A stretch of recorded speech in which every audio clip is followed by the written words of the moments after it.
अभक्ताश्च विज्ञाय च ददौ सकथामृतम्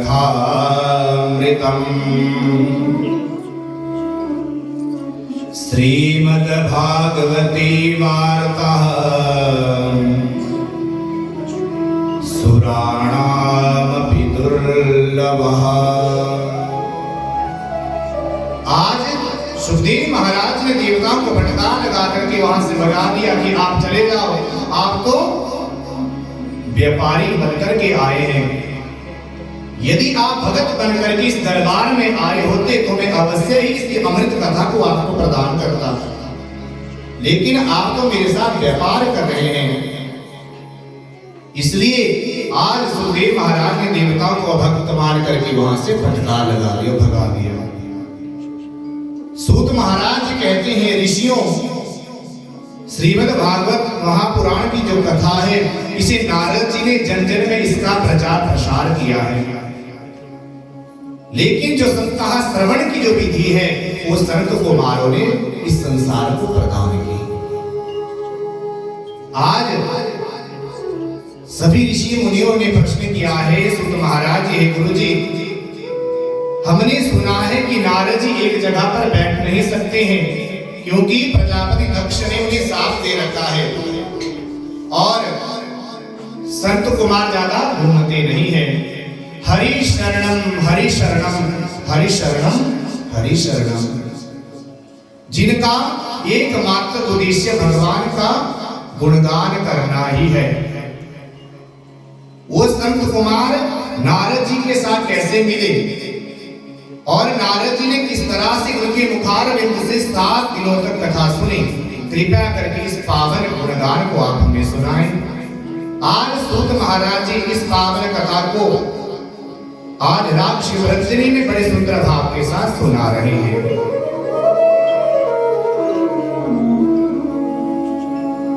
आज क्या हुआ? बद्रीनाथ धाम में ब्रह्मा जी के मानस पुत्र हैं सनक, सनंदन, सनातन और सनत कुमार।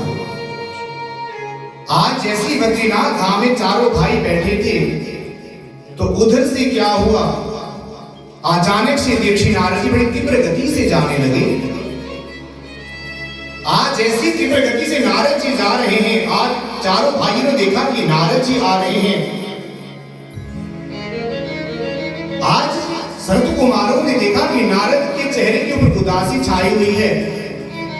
आज जैसे नारद जी तीव्र गति से आ रहे थे तो आज चारों भाइयों ने प्रश्न किया है। आज चारों भाइयों ने प्रश्न किया, क्या? कथम ब्रह्मान दीन मुखम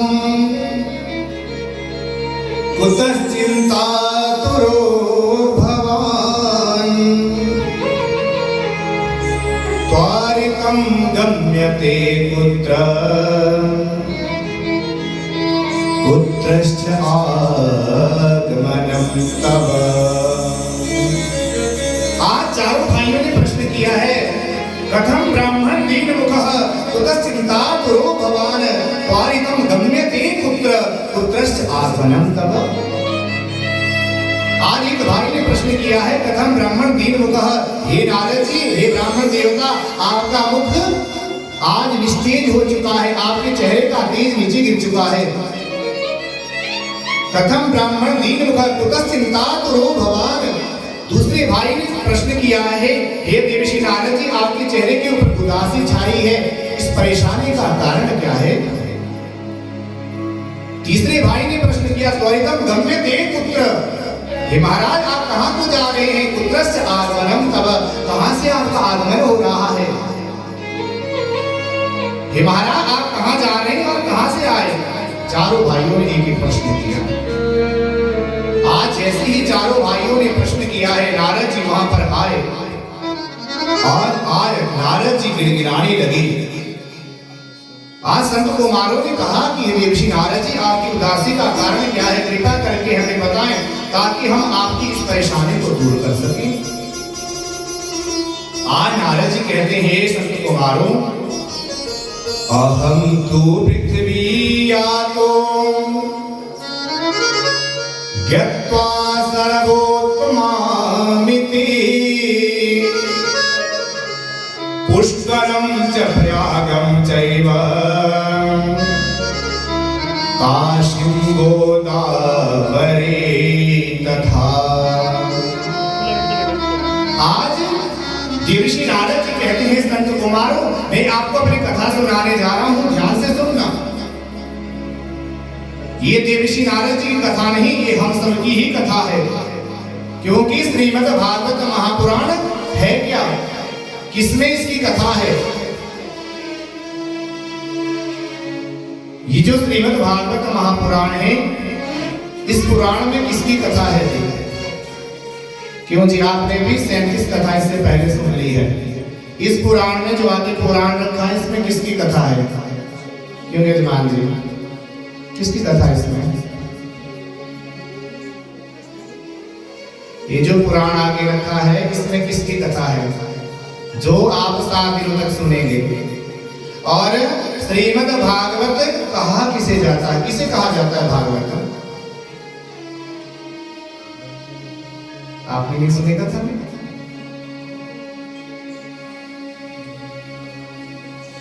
भागवत कहा किसे जाता है? हम हर जगह सुनते हैं जी, भागवत सुनने के लिए जा रहे हैं, भागवत सुन करके आ रहे हैं। भागवत कहा किसे जाता है? और इस पुराण में है किसकी कथा? किसकी कथा है जिसमें? हाँ जी, भगवान की कथा है। बताओ किसकी कथा है इसमें? हाँ जी, कृष्ण भगवान की। लेकिन मैं कहता हूं इस पुराण में कृष्ण भगवान की कथा नहीं है। भगवत्या इदं यस्मात् सह श्रीमद्भागवतः उच्यते, भगतानां भागवतानां सह श्रीमद्भागवतः उच्यते। भगत को ही भागवत कहा जाता है। भगत का घर ही भागवत है, भगत का शरीर ही भागवत है। और इस पुराण में, इस भागवत में किसी और की कथा नहीं है। इस पुराण में भगतों की ही कथा है। क्यों जी? ध्रुव क्या थे? भगवान थे कि भगत थे? प्रहलाद जी क्या थे? अजामिल जी क्या थे? इस पुराण में भक्तों की ही कथा है। जब भक्तों के जीवन में संकट आया, भक्तों ने भगवान को पुकारा है, तो भगवान जी उन्हें उबारने के लिए आए हैं।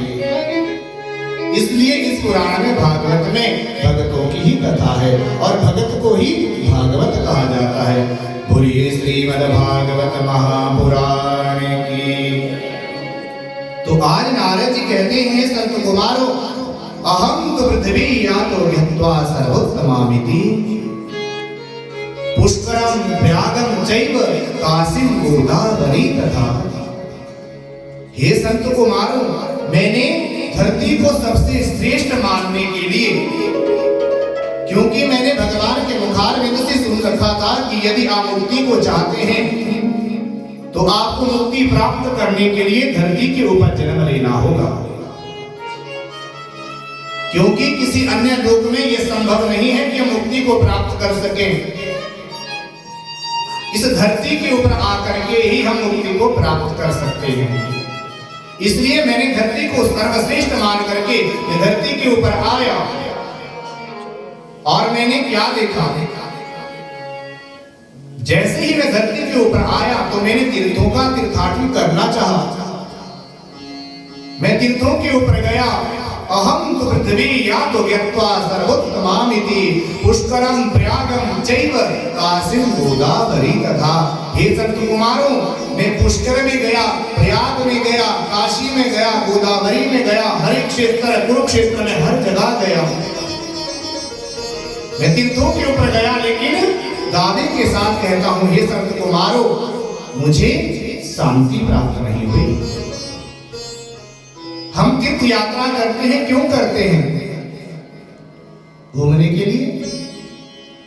हम तीर्थ यात्रा करते हैं ताकि इस मन को शांति मिले। लेकिन आज देवर्षि नारद जी कहते हैं, संत कुमारों, मैं तीर्थों के ऊपर गया लेकिन मन को शांति नहीं मिली। और मैंने क्या देखा? नापश्यं कुत्रश्च शर्मः मन संतोष कारकम कलिना धर्म मित्रेण ध्येयं बाधिकाधुनः। हे संत कुमारों, मैं तीर्थों के पर गया, मन को शांति नहीं मिली। और फिर क्या हुआ? तीर्थों से आकर के मैं गृहस्थ लोगों के घरों में गया, आश्रमों में मैं गया, जहां संत महात्मा रहते थे वहां पर भी मैं गया। ना पश्चिम कुतशर्मा मन संतोष कारकम। हे संत कुमारों, मैंने देखा इस धरती के ऊपर शर्म नाम की चीज ही समाप्त हो चुकी है। कलिना धर्म मित्रेण ध्येयं बाधिकाधुनः। अधर्म का जो मित्र कली है उसने सबकी बुद्धि बिगाड़ रखी है। हे नारद जी, मैं आश्रमों में गया, संतों के आश्रमों में जब मैं पहुंचा तो मैंने देखा कि वहां पर नव यौवन जो कुमारिका है उन आश्रमों में निवास करती है। ध्यान से सुनना, ये बड़े ही ज्ञान की बातें हैं। नारद जी ने देखा कि मैंने आश्रमों में जाकर देखा नव युवक जो कुमारिका है उन आश्रमों में रहती है। नारद जी देखते हैं कि मुझे बड़ा आश्चर्य हुआ, क्योंकि नारी को शास्त्र कभी भी अकेला नहीं माना गया है। शास्त्र कहते हैं एक नारी को कभी भी स्वतंत्र नहीं रहना चाहिए। मैं अपनी तरफ से नहीं कह रहा हूं, जो पुराण में लिखा उसे ही सुना रहा हूं। नारी को कभी भी स्वतंत्र नहीं रहना चाहिए। बचपन में उसे अपने पिता के सानिध्य में रहना चाहिए। जब वो बड़ी हो जाती है तब उसे अपने पति के सानिध्य में रहना चाहिए। शास्त्र कहते हैं यदि किसी कारणवश किसी बहन की पति की मृत्यु हो जाती है तब उसे अपने पुत्रों के सानिध्य में रहना चाहिए। और शास्त्र कहते हैं नारी कभी भी अकेले गुरु बनाने की अधिकारी भी नहीं है।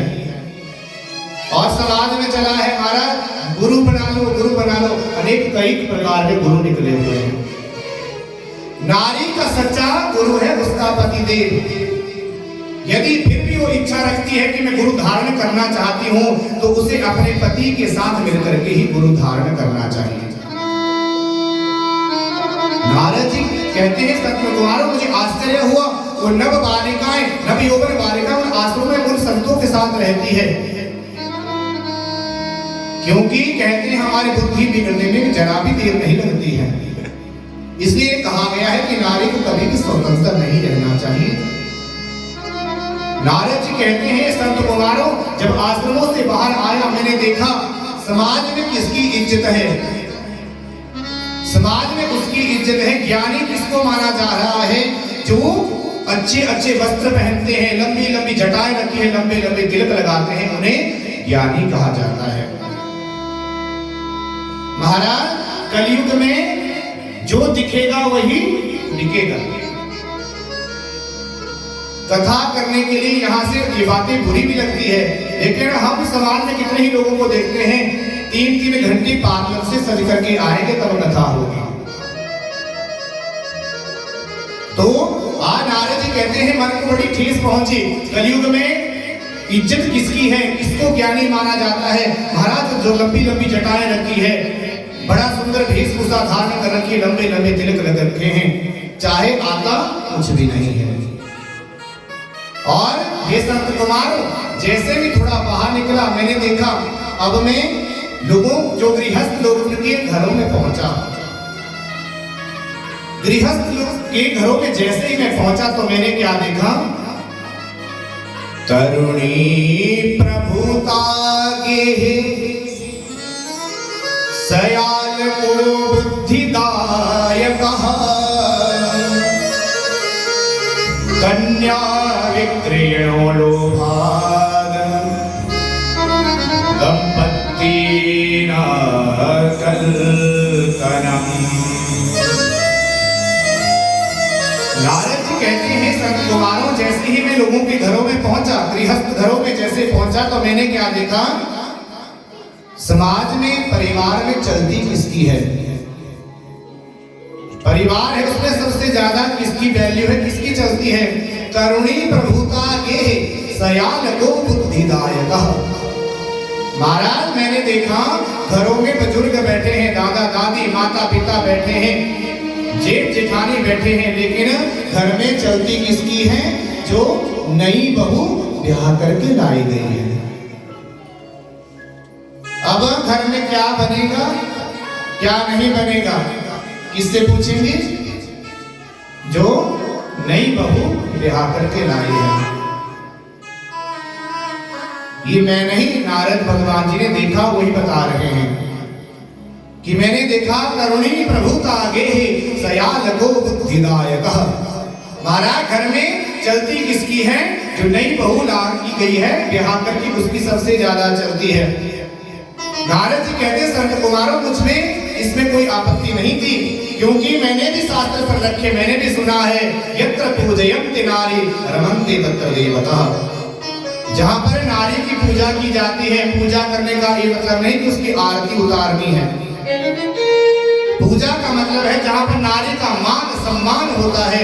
रमन्ते तत्र देवता, देवता भी वहां पर निवास करते हैं। आज क्या हुआ? नारद जी कहते हैं महाराज ये संत कुमारों मुझमें इसमें कोई आपत्ति नहीं थी, लेकिन घर में माता पिता बैठे हैं, दादा दादी बैठे हैं, उनसे कोई भी सलाह नहीं लेता है। और यदि कोई बड़ा निर्णय लेना हो, जैसे घर बनाना है या कुछ कहीं बड़ा करना है, तो उसमें अब सलाह किसकी ली जाती है? सयाल को बुद्धिदायक। अब क्या हुआ? उस बहू के भाई को बुलाया जाता है कि साले साहब आप आइए, अब घर में हम एक काम कर रहे हैं, इसमें अब आप अपनी सलाह दीजिए कि इसे करें या ना करें। ये समाज की विकृति हो चुकी है, बुजुर्गों का अपमान हो रहा है। सयाल को बुद्धिदायक। यदि घर में साले साहब की सलाह ली जाएगी तो क्या होगा? महाभारत इसका साक्षात उदाहरण है। शकुनी इसके उदाहरण है, जिनकी वजह से पूरा महाभारत का युद्ध रचा गया। यदि घर में साले साहब की सलाह होगी तो क्या होगा? परिवार का विनाश होगा। सयाल को बुद्धिदायक। और ब्रज में एक कहावत भी है, दीवार बिगाड़ो आरो, घर बिगाड़ो सारो। कि घर में आप जितनी ज्यादा अलमारियां रखेंगे, जितनी ज्यादा खिड़कियां रखेंगे, उसकी मजबूती भी उतनी ही कम होगी। वो घर कभी भी गिर सकता है जिसमें ज्यादा अलमारियां होगी, ज्यादा खिड़कियां होगी। और घर बिगाड़ो सारो, जिस घर में साले साहब की ज्यादा चलेगी, उस घर को बर्बाद होने से भी कोई नहीं बचा सकता है। नारद कहते हैं संत कुमारों, मैं देखा कि समाज में सभी लोगों की बुद्धि बिगड़ चुकी है।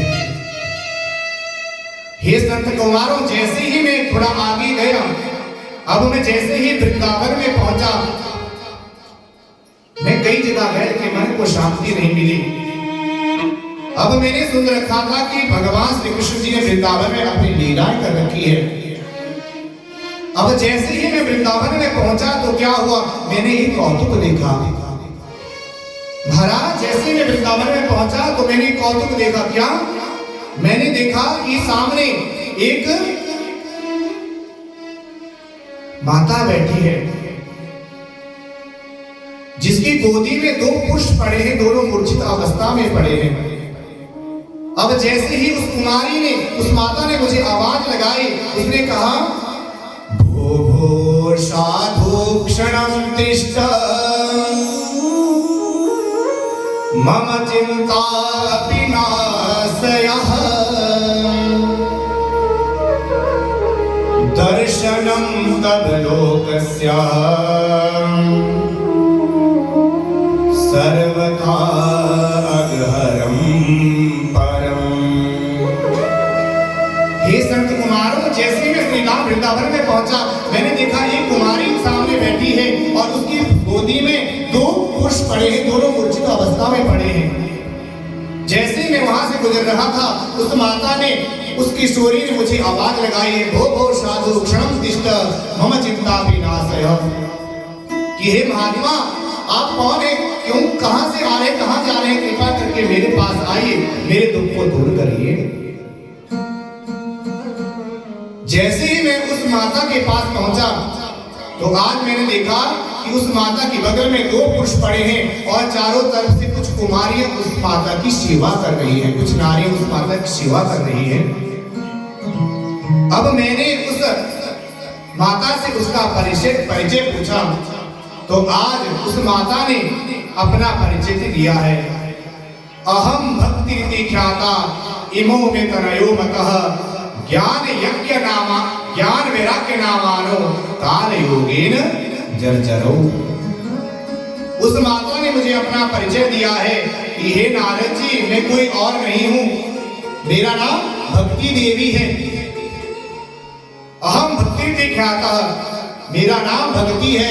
और जो आप मेरी बगल में जो पुरुष देख रहे हैं ना, वो मेरे पुत्र हैं। नारद जी कहते हैं मुझे आश्चर्य हुआ, उस माता की आयु 18 वर्ष है, लेकिन उसके जो सामने जो गोदी में जो पुरुष पड़े हैं उनकी आयु ज्यादा नहीं तो कम से 80-90 वर्ष है। नारद जी कहते हैं संत कुमारों, मैंने एक आश्चर्य देखा कि माता नौजवान है और पुत्र मूर्छित पड़ चुके हैं। आज नारद जी कहते हैं जैसे ही मैंने उस भक्ति मैया से पूछा है कि आपके इस कष्ट का कारण क्या है, तो आज भक्ति मैया ने मुझे अपना परिचय दिया कि नारद जी, आप मेरी व्यथा को सुनिए। उत्पन्ना साहं द्रविड़ देशे वृद्धिं कर्णाटके गतः क्वचित क्वचित महाराष्ट्रे गुर्जरे जीर्णतां गतः। आज भक्ति मैया ने कहा, हे देवी नारद जी, उत्पन्ना साहं द्रविड़ देशे, मेरा जन्म दक्षिण भारत में हुआ, द्रविड़ देश में मेरा जन्म हुआ है। वृद्धिम कर्णाटके गतः, कर्नाटक में मैं थोड़ी बड़ी हुई। क्वचित क्वचित महाराष्ट्र, कुछ मेरा लालन पोषण महाराष्ट्र में भी हुआ। गुर्जरे जीर्णतां गतः, जैसे ही मैं गुजरात में पहुंची मैं बुढ़ी हो गई। हे नारद जी, जैसे ही मैं गुजरात में पहुंची मैं बुढ़ी हो गई। मैं वहां से भागी और मैं जैसे वृंदावन में पहुंची अपने दोनों बच्चों को लेकर के, तो क्या हुआ, मैं तो जवान हो गई, लेकिन मेरे जो बेटे हैं वो मूर्छित अवस्था में रह गए, बूढ़ी के बूढ़े ही रह गए। आज नारद जी कहते हैं मैया ऐसा कैसे हो सकता है? तो आज भगवती मैया कहती है नारद जी, जैसे मैं श्री धाम वृंदावन में पहुंची तो क्योंकि यहाँ पर भगवान ने अपनी बड़ी सुंदर लीलाएं की थी, तो क्या हुआ, लोग यहाँ पर भक्तिवान थे इसलिए मैं तो जवान हो गई, लेकिन यहाँ पर ज्ञान और वैराग्य मूर्छित ही रह गए। और ये दशा आज भी है। यहाँ पर तो कुछ लगता है कि ज्ञान और वैराग्य जीवित है, लेकिन अन्य जगहों में हम बहुत जगह कथा में जाते हैं तो क्या है, भक्ति ही जवान है, माने माता और बहनें ही कथा सुनती है। जो पुरुष भाई होते हैं वो बाहर बैठ करके गप्पे मारते रहेंगे, चाहे ताश खेलते रहेंगे, लेकिन कथा सुनने नहीं आएंगे। और यदि कहेंगे कथा सुनने आओ तो कहेंगे मारा कथा में तो नींद लगती है। तो क्या हुआ, भक्ति मैया कहती है मेरे दोनों बच्चे मूर्छित रह गए, बूढ़े रह गए। नारद जी कहते हैं हे मैया आप धैर्य रखो, मैं ब्रह्मा का पुत्र हूं, मेरा नाम देवशी नारद है, मैं अवश्य ही आपके कष्ट की निवृत्ति करूंगा। और नारद जी कहते हैं सत्य कुमारों, मैंने क्या किया, अपने कमंडलू से जल लिया, अपने हाथ में लिया, वेद वेदांत घोषश्च गीता पाठिन मुहुर्मुहुः, मैंने अपने हाथों में जल लेकर के बार बार वेद वेदांत का पाठ किया, गीता पाठ किया, और जैसे ही मैं उनके पर जल अभिवंदित किया, देखते ही देखते वो दोनों पुरुष आज नवयौवन अवस्था में आ गए और खड़े हो गए। लेकिन कुछ ही समय के पश्चात क्या हुआ, वो दोनों मूर्छित होकर के नीचे गिर गए। देवर्षि नारद कहते हैं संत कुमारों, मैंने बार बार उनकी मूर्छा को दूर करने का उपाय किया, लेकिन वो नहीं उठ पाए। लेकिन जैसे ही मैं बार बार उनको उठाने का उपाय कर रहा था, तो क्या हुआ, आकाशवाणी हुई और आकाशवाणी में कहा गया, हे संत कुमार, हे देवर्षि नारद जी, यदि आप उन ज्ञान और वैराग्य की मूर्छा को दूर करना चाहते हो तो सत्कर्म करो, सत्कर्म करो, सत्कर्म करो। इसलिए हे संत कुमारों, मैं आपकी शरण में आया हूं। मेरे आपसे प्रश्न है, भक्ति के कष्ट की निवृत्ति कैसे होगी? ज्ञान और वैराग्य का बुढ़ापा कैसे दूर होगा? और जो आकाशवाणी में सत्कर्म कहा गया, वो सत्कर्म है क्या है? आज संत कुमार जी मुस्कुराने लगे और संत कुमारों ने कहा, हे ऋषि नारद जी, सत्कर्मं सूचको नूनम ज्ञान यज्ञः समृतो बुधये श्रीमद् भागवतालापः सतुगीत सुखादिभिः। आज संत कुमारों ने कहा, हे नारद जी, जो आकाशवाणी में सत्कर्म कहा गया है वो कुछ और नहीं है। सत्कर्मं सूचको नूनम ज्ञान यज्ञा स्मृतो बुधये श्रीमद् भागवती वार्ता सतुगीत सुखादिभिः। आकाशवाणी में जो सत्कर्म कहा गया वो कुछ और नहीं, श्रीमद् भागवत महापुराण की कथा ही सत्कर्म है। यदि आप भक्ति के मन के कष्ट की निवृत्ति करना चाहते हो, ज्ञान और वैराग्य का बुढ़ापा दूर करना चाहते हो, तो उनके निमित्त आप श्रीमद् भागवत महापुराण की कथा करो। अवश्य ही भक्ति के कष्ट की निवृत्ति भी होगी, ज्ञान वैराग्य का बुढ़ापा भी दूर होगा और आपको सत्कर्म का पता भी चलेगा। नारद जी कहते हैं, संत कुमार, वो तो ठीक है, लेकिन आप हैं बद्रीनाथ धाम में, भक्ति मैया है वृंदावन में। अब भक्ति मैया यहां नहीं आ सकती और आप ज्यादा चल नहीं सकते, तो कथा कैसे होगी? तो आज संत कुमारों ने कहा कि इस कथा को आप जहां मर्जी कराओ, हरि क्षेत्र, कुरुक्षेत्र, आप ऐसा करो, हरिद्वार में, आनंद वन में इस कथा को कराओ। नारद जी कहते, संत कुमारों, थोड़ा आप हिमालय पर्वत से नीचे उतरो और मैं वृंदावन से भक्ति मैया को लेकर के आता हूँ। आनंद हरिद्वार में, आनंद वन में बड़ी सुंदर व्यास गादी लगाई गई, बड़ा सुंदर पंडाल सजा है। और आज संत कुमार, शनक शनंदन सनातन संत व चारों भाई व्यास मंच के ऊपर आनंदित हो गए और देवर्षि नारद जी आज सामने मुख्य यजमान बनकर के बैठ गए। अब कहते हैं कि जब भी हम भागवत की कथा सुनने बैठते हैं तो हमें एक ही आसन के ऊपर बैठना चाहिए। ये नहीं है अभी यहाँ बैठे, थोड़ी देर बाद वहां, थोड़ी देर बाद पीछे और फिर खाने, तो क्या होगा? इससे पाप लगता है। एक ही आसन के ऊपर बैठ करके भागवत की कथा सुननी चाहिए। और जब भी हम भागवत की कथा सुनने बैठते हैं, जब हम यजमान बनते हैं, तो हमें अपने पत्नी को दाहिनी तरफ बिठा करके ही कथा सुननी चाहिए, क्योंकि शास्त्र कहते हैं, सर्वेषु धर्म कार्येषु पत्नी तिष्ठ दक्षिणे विप्र प्रक्षालने अभिषेके शयने च पत्नी तिष्ठतः वामतः। सभी धर्म कार्यों में हमें पत्नी को दाहिनी ही तरफ बिठाना चाहिए। लेकिन नारद जी ठहरे अब महात्मा, तो अब पत्नी कहां से आए? इसलिए नारद जी ने आज अपने सामने 3 आसन बिछा दिए और मुख्य यजमान बने हैं नारद जी।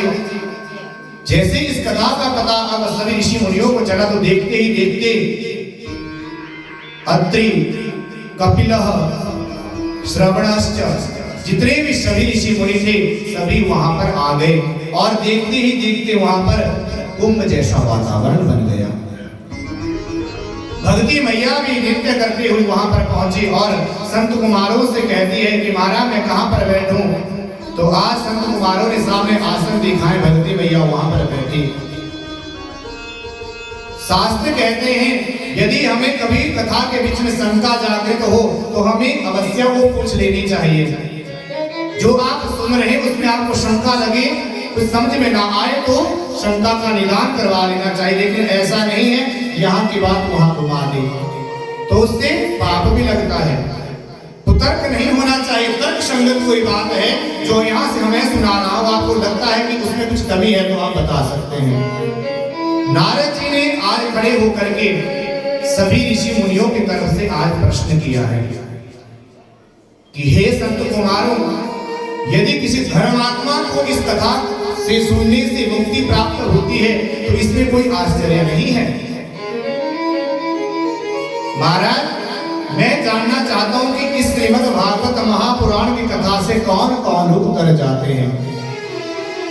आज संत कुमारों ने कहा, हे मानवा पाप कृतस्तो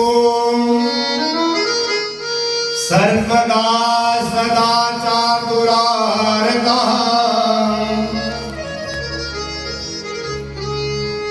हे मानवा